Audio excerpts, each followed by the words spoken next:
Bismillahirrahmanirrahim. Asyhadu an la ilaha illallah wa asyhadu anna Muhammadan Rasulullah. Allahumma salli ala Muhammad wa ala ali Muhammad. Ya ayyuhalladzina amanu ittaqullaha haqqa tuqatih wa la tamutunna illa wa antum muslimun. Sidang Jumat rahimakumullah, mudah-mudahan kehadiran kita semua di masjid yang mulia ini mendapatkan balasan kasih sayang dan perlindungan darinya. Untuk itu mari kita bersyukur dalam bentuk meningkatkan ketaatan kita kepadanya, ketertundukan batin kita kepadanya, dan mengimplementasikannya dalam bentuk ibadah yang sesungguhnya. Beredar kisah tentang rekening atas nama Utsman bin Affan sampai sekarang di sebuah bank di Saudi Arabia, dan tercatat di dalam pasar di Saudi Arabia tentang investasi Utsman bin Affan telah memiliki hotel dengan atas namanya, padahal beliau sudah tiada sejak 1400 tahun yang lalu kira-kira. Usia beliau sekitar 79 tahun wafatnya. Menarik untuk kami angkat pada kesempatan yang berbahagia ini, mudah-mudahan bisa menjadi inspirasi bagi kita semua. Bermula dari kisah Bi'rur Rumah namanya, ketika para sahabat hijrah ke Madinah, khususnya orang Mekah. Mereka kesulitan air minum. Sementara di Mekah mereka terbiasa minum air Zam-Zam yang sangat berkualitas. Kali ini di tempat hijrahnya orang-orang Mekah ini merasa kesulitan air, susah untuk mendapatkannya. Sampai kemudian muncullah curhatan kepada Rasulullah SAW. Ada satu sumur di dekat kita di Madinah ini, namanya Bi'rur Rumah. Rasa airnya itu seperti air Zam-Zam ya Rasulullah. Bisakah kami untuk bisa meminum air dari Bi'rur Rumah ini, dari sumur rumah ini? Bapak-bapak sekalian, jamaah rahimakumullah, Anda yang bekerja, Anda yang menjadi pegawai, Anda yang berbisnis, tentu sudah merasakan betul betapa hampanya dunia ini, kecuali mereka-mereka yang bertakwa saat mencarinya dan bertakwa saat mengimplementasikannya. Mudah-mudahan bisa mengambil kisah dari kisah sumur Utsman ini. Maaf Muhammad, saya mau menjual ini dengan harga tinggi, tetapi saya tidak mau melepas semuanya. Rasulullah kemudian kembali dan menceritakan ini kepada sahabatnya, maka ditangkaplah informasinya oleh Utsman bin Affan. Jadi para pebisnis ulung di sini tentu sebagai seorang muslim Anda manfaatkan itu untuk kepentingan kebaikan yang lebih banyak lagi. Utsman datang kemudian negosiasi, gagal yang pertama. Oke, kalau begitu begini saja. Bagaimana kalau saya beli separuh sumurmu saja, enggak semuanya. Kalau kamu takut kehilangan asetmu yang semuanya. Bagaimana maksud kamu Utsman? Saya beli separuhnya untuk diminum oleh orang Islam 1 hari. Dan 1 hari berikutnya sumur ini milik kamu sepenuhnya. Toh pada akhirnya kamu tidak kehilangan aset dan kamu dapat duit banyak. Ditentukanlah harganya 20.000 dirham pada saat itu, kira-kira sekitar 5 miliar untuk sekarang. Mulai peristiwa ini Utsman tidak punya pikiran apa-apa kecuali bahagia menginfakkan hartanya dan bisa dinikmati oleh orang banyak. Memang berbuat untuk keluarga itu seperti menyirami garam ke laut untuk anak dan istri. Nggak akan pernah puas berapapun penghasilan yang kita bawa ke rumah. Walhasil si Yahudi kemudian berpikir lain, yaudah kalau gitu beli aja deh semua, dibayarlah. Dalam riwayat yang berbeda tetapi yang beredar di publik, di WhatsApp, di BBM itu juga tidak salah, dibayarlah 20.000 lagi, jadi 10 miliar dibeli sumur itu. Mahal ya harga sumur di sana, 10 miliar di Madinah. Lambat laun tiba-tiba tumbuhlah kurma, pohon-pohon kurma di samping sumur ini seperti biasa. Tapi di zaman si Yahudi ini tidak banyak tumbuh kurmanya. Tapi di masa Utsman ini kemudian tumbuh. Memang keberkahan itu tumbuh dari orang-orang yang memang ikhlas karena Allah dalam mengeluarkan hartanya. Ini biasa terjadi dalam bisnis yang diberkahi oleh Allah Subhanahu wa taala. Pegawai-pegawai yang jujur, pegawai-pegawai yang amanah, pegawai yang tidak suka memakan yang haram, pegawai yang hanya merasa puas dengan yang halal saja, ini berkah biasa. Lambat laun kemudian ini tumbuh dan kurma semakin banyak. Dari masa ke masa sampai kepada Daulah Utsmaniyah dalam pemerintahan Turki Ottoman, ini kemudian diformalkan menjadi aset Utsman bin Affan, kemudian tercatat secara profesional pada masa itu. Penghasilannya diputuskan dalam rapat bahwa separuh penghasilan sumur Utsman ini untuk fakir miskin dan yatim, dan separuhnya lagi disimpan di akun atas nama Utsman bin Affan. Sampai hari ini di pemerintahan Saudi tercatat. Orangnya sudah lama mati 1000 tahun lebih, tetapi akunnya masih ada. Dan saya doakan mudah-mudahan Bapak sekalian jamaah Jumat yang ada di sini juga punya kebaikan seperti ini sampai akhir hayatnya, dan bercita-cita untuk memberikan yang terbaik.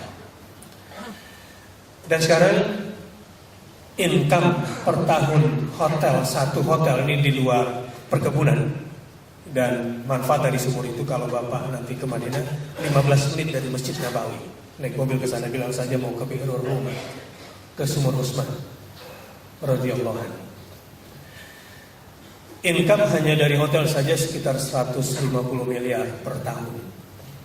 Itu di luar kebun itu juga sangat mahal harganya di sana. Dan itu terus dinikmati oleh fakir miskin, oleh anak yatim sampai sekarang.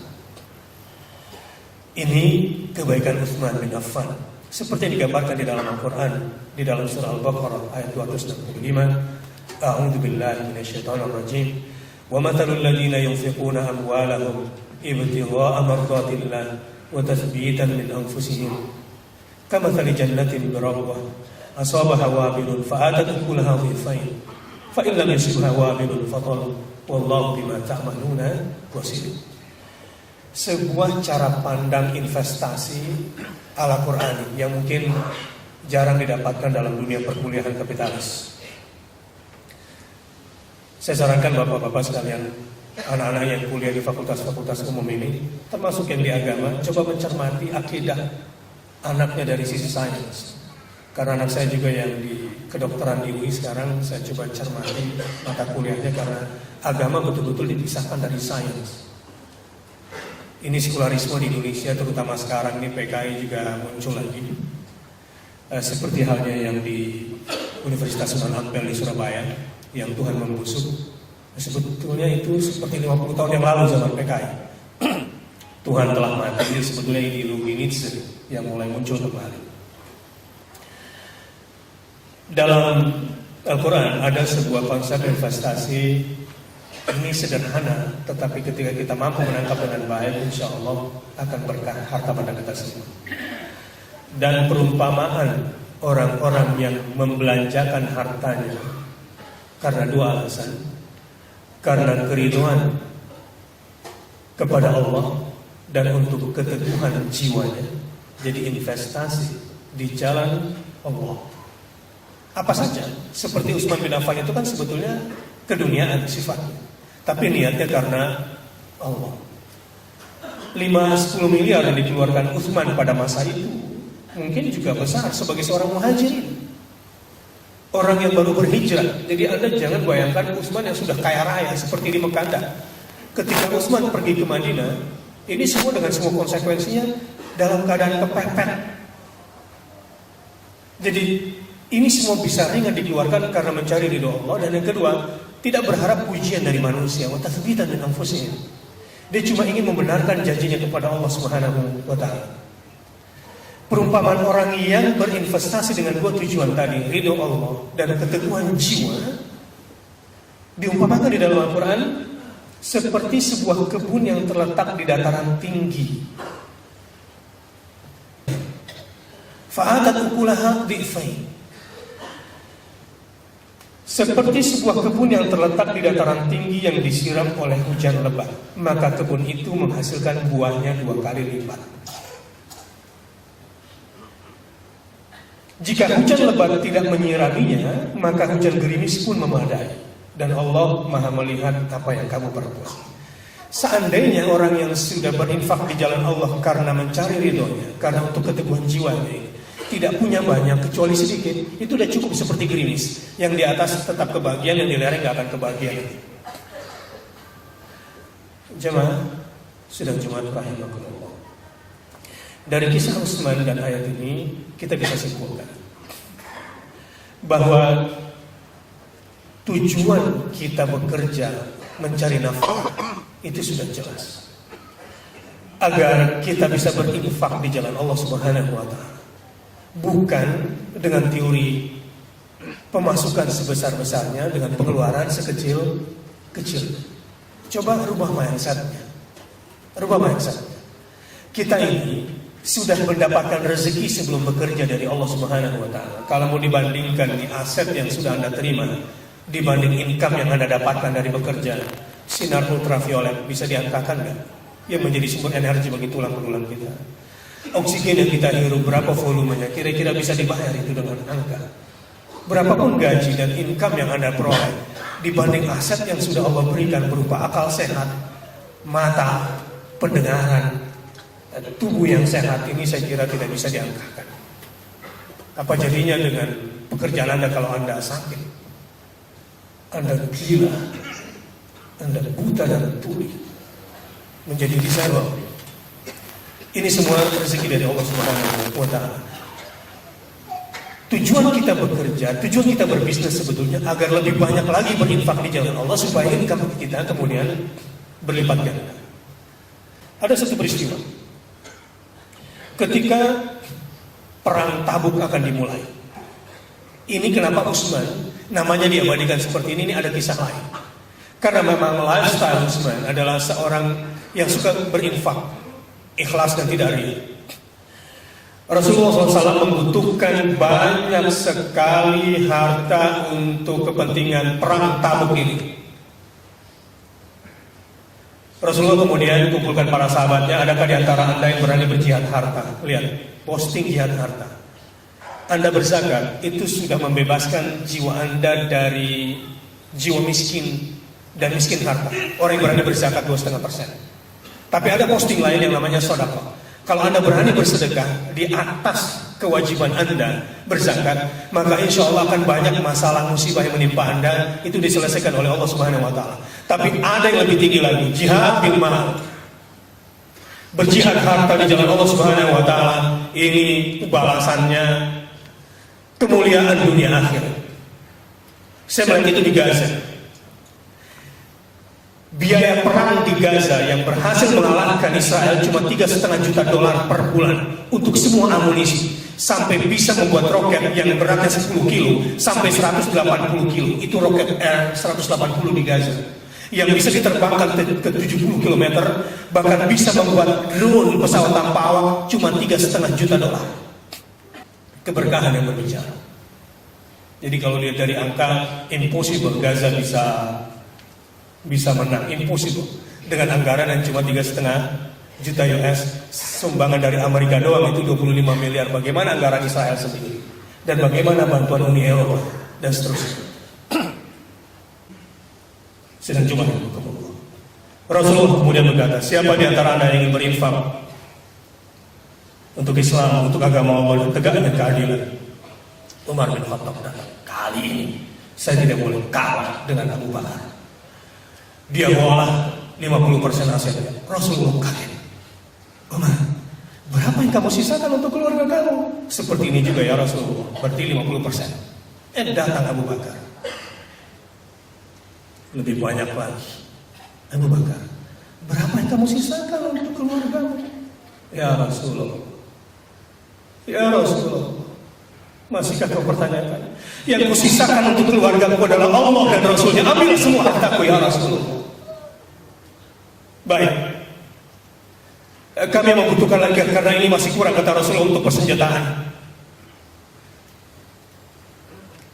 Memang untuk jihad harta butuh keberanian jiwa dan banyak dibutuhkan. Utsman angkat tangan, ya Rasulullah, 100 ekor unta berikut barang yang dibutuhkan untuk berperang di atasnya, termasuk pelananya saya sumbangkan ya Rasulullah. Yang lain lagi ada, kata Rasulullah. Utsman angkat lagi, saya lagi ya Rasulullah, seperti itu 200 ekor. Ada lagi kata Rasulullah, dilelang oleh Rasulullah, dan ini terbuka. Aku lagi ya Rasulullah, 300 ekor unta ya Rasulullah, berserta barang-barang di atasnya. Ketika dikalkulasikan, sepertiga kebutuhan perang Tabuk dalam Jaish Usra dipenuhi oleh satu orang yang bernama Utsman bin Affan. Sedang Jemaah rahimakumullah, apa yang dibutuhkan Indonesia saat ini? Tentu sudut pandang saya sebagai seorang agamawan, yang kurang di Indonesia ini sekarang adalah mandulnya ulama, ilmuwan yang jujur, berani. Ulama yang tidak tunduk pada kekuatan politik manapun, ulama yang tidak tunduk pada kekuatan penguasa manapun. Itu yang sudah kami sepakati di Istanbul Forum 2 minggu yang lalu. Ulama hanya boleh tunduk pada satu kekuatan argumentasi ilmiah syar'iyyah, baru umat ini bisa bangkit. Saya kira itu dilakukan oleh Pangeran Diponegoro, itu dilakukan oleh Hasyim Asy'ari. Ketika ulama-ulama hanya tunduk dan berpihak pada satu kekuatan argumentasi, dalil, ilmi, syar'i. Barakallahu li wa lakum fil Qur'anil Karim wa nafa'ani wa iyyakum bima fihi minal ayat wa dhikril hakim wa taqabbal minni wa minkum tilawatahu innahu huwal ghafurur rahim.